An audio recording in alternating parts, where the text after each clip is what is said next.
Hey, how's it going, YouTube? How y'all doing today? So I got these animals going to market on August 7th. Right now it is looking like I will be bringing in animals on the second week of September, unless something happens. But as of right now, well, I do like these little black Angus heifers that I got. I mean, you can tell they're growing pretty fast, right? I like them, but I'm gonna see how they do in market first. I got this one over here too, this little black Angus heifer. She's obviously growing pretty fast, right? And yeah, I was like, I personally, I think that they're pretty good cattle, but I'm gonna take a look around. I'm really interested in well, okay, so my big financial plan right now is that under any situation, under any circumstance, as of right now, I need to invest probably about 45 grand. I need to invest about $45,000 into this business to be able to write a majority of my taxes off. And that needs to be understood, because this money that I need to invest, if I don't invest it, I don't get to keep it. It gets taxed. I'm gonna have to pay about $12,000 of the 45 grand in taxes. And it's actually gonna be more than 45 grand. The 45 grand is just gonna be enough money to push me into the bottom tax bracket, the bottom income tax bracket. And so if I don't invest this money, I don't get to keep it. And I need to remember that. I'm gonna lose about a third of it, a quarter of it, probably about a quarter of it to taxes. And so if I got 50 grand, if I combine my income on the farm and I combine that with my W-2, it's probably gonna be about 55-60 grand. And if I just hold on to that 55-60 grand, I'm gonna have to pay about 20 grand, 15 to 20 grand in taxes. And so it is in my best interest to invest this capital. I can go into a bank and I can ask them for a $40,000 loan, and they'll give me the 40 grand like within the hour, right? Probably within 10 minutes. I mean, I could get 40 grand from the bank in about 10 minutes. And so it is in my best interest to just invest the capital. And the reason that I invest the capital, the big reason, is because the equity value of my herd is growing, and it's also growing practically tax-free. Farmers here in Texas don't pay property tax. Farmers don't pay sales tax, and the investments in cattle for my cattle LLC, for my farm LLC, reduces my income tax burden.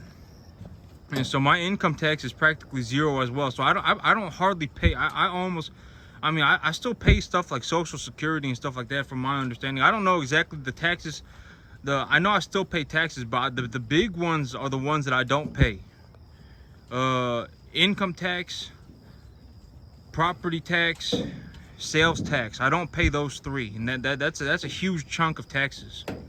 And it's all done. It's all done legally. I mean, it's either I invest it or I give it to the government. That's the thing about money in America. And so but people need to understand that I think that there are a lot of people on this planet who go, man, the rich people, they don't pay taxes. Oh my God, it's unfair. It's unfair. Oh man, you know, we should you know, do this, that, and burn them at the cross, right? And that's borderline communism. People need to understand that when they started killing people, when they started killing rich people in communist, before countries went communist, I mean, look into it. They started killing off their rich people, and then the poor people started starving. I mean, it was real bad. Because, you know, a long time ago, the rich people were farmers. The people who farmed well were the rich people. And when they started killing off the rich farmers, the poor people started starving in mass because the poor people couldn't do the work. And so, I mean, you know, it's not good to think about it like that. To think about it like, oh my God, we should get rid. We should tax the rich people. We should punish the rich people for being wealthy. That is borderline communism. That is very bad. You know, I mean, you know, if we tax rich people, right? We tax rich people and we have them send their money off to the government. It's not like the poor people gonna get much benefit anyway. The politicians are gonna have their way with it. It's not like it's going to the poor people. I mean, when rich people start businesses and provide services and provide goods to communities, that's what provides opportunities to the poor people. And so, you know, it just is what it is, right? But the big thing is, when I increase the equity of my cattle, so I'm not going to be looking to produce cash. I'm not looking to hold on to cash, because let's say I sold these animals, right? And I sold these animals and I held on to the money. If I held on to the money, I would get taxed. I would get taxed at like 25% of the money. And so instead of holding on to the money, I'm going to increase the equity value of my herd by taking a loan from the bank and then investing that loan into cattle, and then writing the cattle off as an asset on my LLC. And so when I do that, I'll be able to increase the equity value of my herd practically tax-free. And so the big idea is, okay, so to put that into what it's going to look like in real life, is that this year my cattle are worth probably about 20 grand, right? This year my cattle are worth about 20 grand. Next year, or my next lot of cattle, well, I mean, it's going to be worth money, and then I also got that grain. So let's say it's worth 20 grand, right? My next lot of cattle is going to be worth about 40. And so the equity value of my cattle will increase, and I won't have to pay taxes on the increase of the value. And so this herd right here worth about 20 grand. My next herd's going to be worth about 40 grand. And then I'm just going to keep going at it like that. So the amount of equity value that I increase my cattle by will be by the amount of capital that I need to invest to write off a majority of my income taxes. So I will be increasing the equity value of my herd proportional to my tax burden.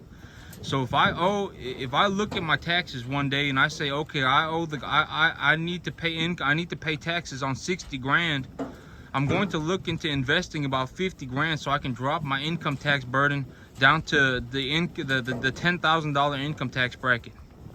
And so that's the idea. And so I'm going to increase the equity value of my herd. Instead of looking to pile cash together, I'm going to increase the equity value of my herd. And so this year, these cattle right here, they're probably worth about 20 grand, right?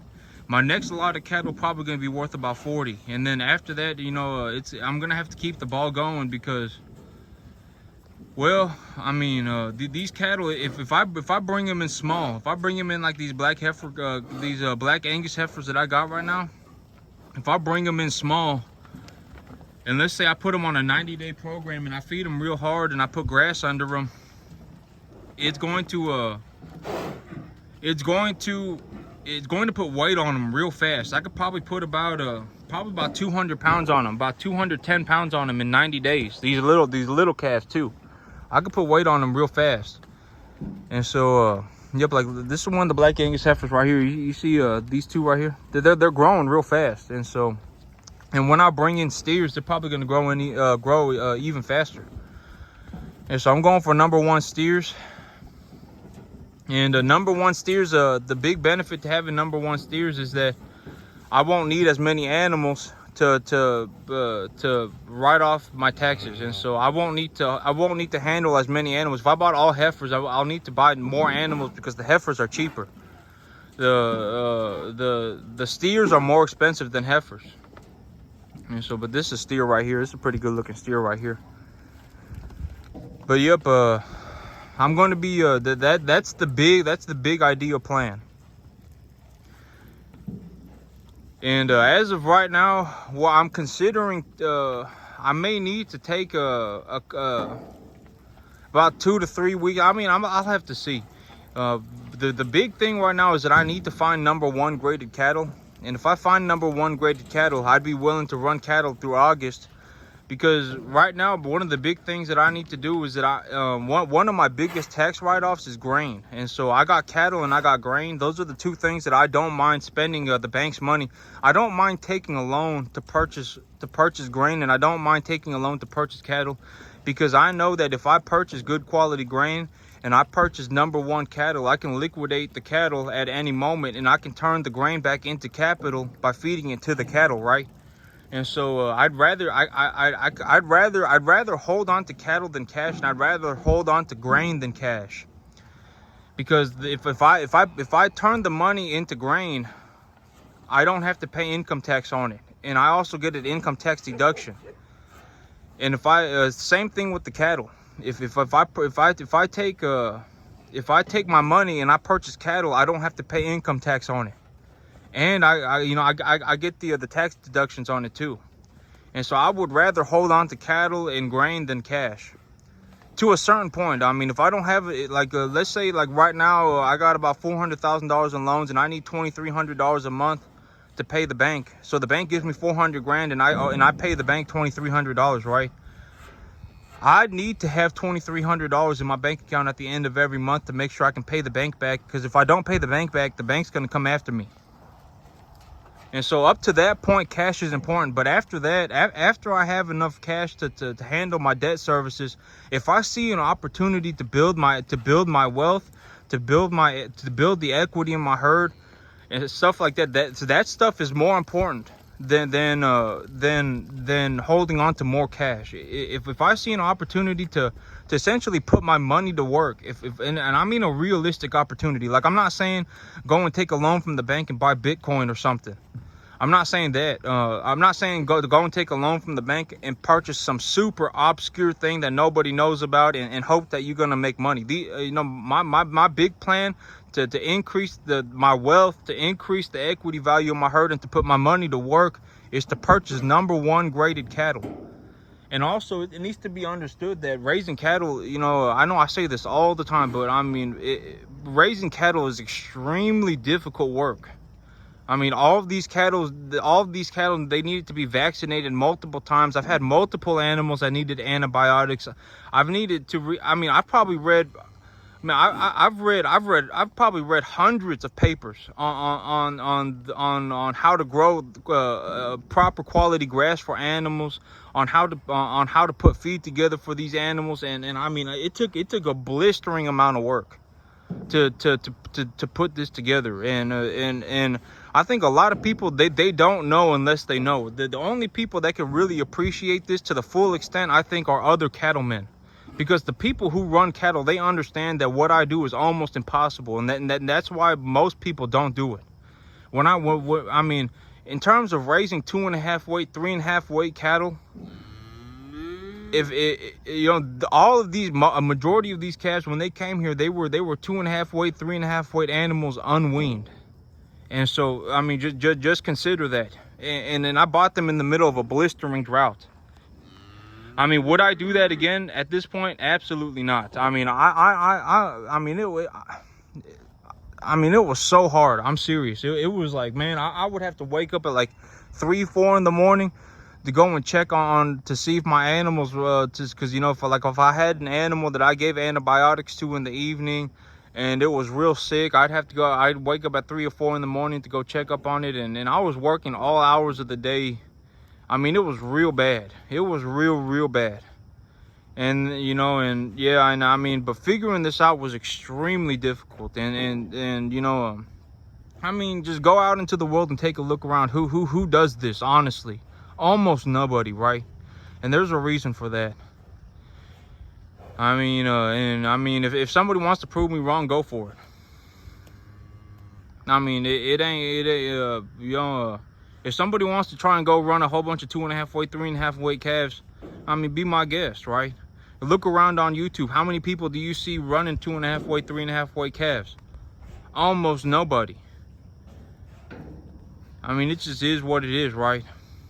I would rather raise a bottle calf before I raise a 2.5 weight, 3.5 weight unweaned calf. Because if I have a bottle calf and I know that they can take milk formula, I mean, 90% of my problems are solved.